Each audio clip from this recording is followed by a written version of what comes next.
தாவேகா தலைவர் விஜயன் சென்னை வில்லிவாக்கம், தீநகர் உள்ளிட்ட பகுதிகளின் பிரச்சாரம் ரத்தான நிலையில் சைதாப்பேட்டையில் திட்டமிட்டிருந்த பரப்புரையும் ரத்தாகியுள்ளதாக தகவல் வெளியாகியிருக்கிறது. தமிழகத்தில் தேர்தல் நடைபெறவுள்ள நிலையில் அதற்கான பிரச்சாரத்தில் அனைத்து கட்சிகளும் தீவிரமாக ஈடுபட்டு வருகின்றன. திமுக, அதிமுக உள்ளிட்ட கட்சி தலைவர்களின் தேர்தல் பிரச்சாரங்கள் திட்டமிட்டபடி நடைபெறுகிறது. ஆனால் தாவேகா கட்சியினர் பிரச்சாரத்திற்கு தொடர்ந்து நெருக்கடி கொடுப்பதாக அக்கட்சியினர் கூறுகின்றனர். மேலும் தாவேகாவின் பிரச்சாரத்தில் தொடர்ந்து விரும்பத்தகாத சம்பவங்கள் நடைபெறுகின்றன. விஜய் எங்கு பிரச்சாரத்திற்கு சென்றாலும் அங்கு ஏதேனும் சில அசம்பாவித சம்பவங்கள் நடந்து வருகின்றன. பைக்கில் செல்பவர்கள் தடுமாறி விழுகிறார்கள், பின்னால் துரத்தும் ரசிகர்கள் விபத்தில் சிக்குகிறார்கள் அல்லது பொதுமக்கள் மீது விழுந்து விபத்தை ஏற்படுத்துகிறார்கள். எனவே இதை சமாளிக்க விஜய் பரப்புரை செய்யும் இடங்களில் கட்டுப்பாடுகள் தீவிரப்படுத்தப்பட்டன.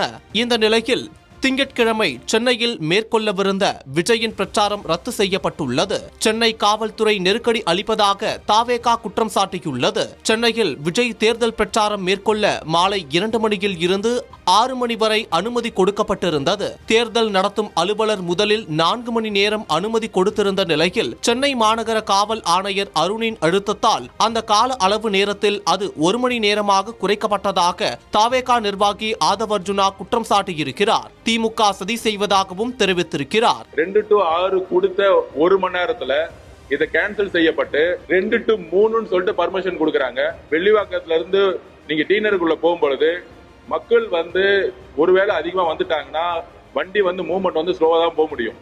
நாளைக்கு பாதுகாப்பு கொடுக்காம நிப்பாட்டுங்க, அவர் தேர்தல் பிரச்சாரம் முடங்கட்டும், மக்கள் ஓடி திருப்பி கரூர் மாதிரி ஒரு விஷயத்தை சென்னையில உருவாகட்டும் அப்படிங்கிற ஒரே விஷயத்துக்காக திருப்பி திமுக மு.க. ஸ்டாலின் அவர்களுடைய பேச்சை கேட்டுக்கிட்டு, திமுகவோட இன்ஃபுளுன்ஸை கேட்டுட்டு இங்க இருக்கக்கூடிய மிஸ்டர் அருண் அவர்கள் இந்த பிரச்சனையை திருப்பி உருவாக்கிட்டே இருக்காரு. சென்னையில சிட்டி கமிஷனர் அருண் அவர்களை உடனடியா மாற்றம் செய்யணும். ஆனால் காவல்துறை தரப்பில் எந்தவித நெருக்கடியும் அளிக்கப்படவில்லை என விளக்கம் அளிக்கப்பட்டிருக்கிறது. விஜய் பரப்புரைக்கு அனுமதி அளிக்கப்பட்டிருப்பதாகவும் கூறப்படுகிறது. இந்நிலையில் சென்னை சைதாப்பேட்டையில் 7ஆம் தேதி நடத்தவிருந்த விஜயின் பரப்புரையும் ரத்து செய்யப்பட்டுள்ளது. இதுவரை புதுச்சேரியில் ஒரு முறையும் சென்னையிலும் திருச்சியிலும் மட்டுமே விஜய் பரப்புரை செய்திருக்கிறார். தேர்தலுக்கு இன்னும் 2 வாரங்களே இருக்கும் நிலையில் விஜய் மக்களை சந்திக்காத நிலையே இருந்து வருகிறது. இதையடுத்து விஜய் என்ன செய்ய போகிறார் என்ற கேள்வியும் எழுந்திருக்கிறது.